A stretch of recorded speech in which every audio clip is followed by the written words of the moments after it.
kumanaan kun oo qof ayaa laga daadgureeyay magaalada Berlin ee caasimadda waddankaasi Jarmal ahna magaalada ugu weyn waddanka federaalka Jarmalka. Arrintani ayaa timid kadib markii webiga Spree ee magaaladaasi dhex maro laga helay mid ka mid ah bambooyinkii ugu waaweynaa ee ka haray dagaalkii labaad ee adduunka.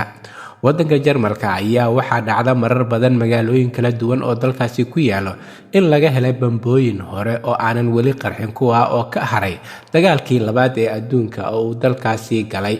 Arrintan ayaa ka dambeysay in shacab badan oo deganaa meelaha bamkaas ay ka agdhow yihiin ee magaaladan caasimadu u ah dalka Jarmalka laga daadgureeyo, waxaana lagu soo waramayaa in hawsha ka soo saaridda iyo weliba nadiifinta webiga marka laga soo saaro bamkan ay qaadan doonto waqti. Taa ayaana keentay in dadka laga daadgureeyo goobihii ugu dhowaa ee uu bamkaasi yeelay. Si la mid ah waxaa la joojiyay maraakiibtii iyo doomankii waaweynaa ee isticmaalayay misna isaga kala gooshaya webigan ku yaala bartamaha magaalada Berlin ee caasimadda waddanka Jarmalka.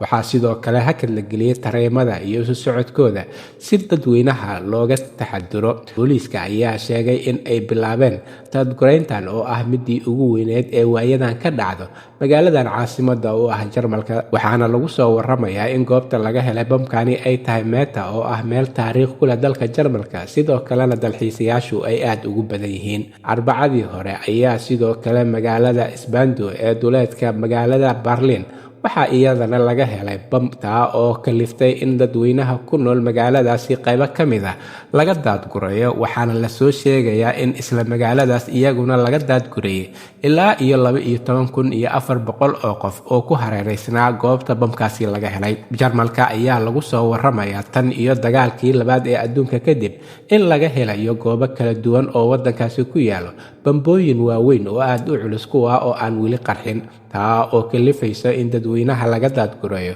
goobahaasi laga hela bambooyinka si looga badbaadiyo oo aysan u qarxin waxyeelana u geysan.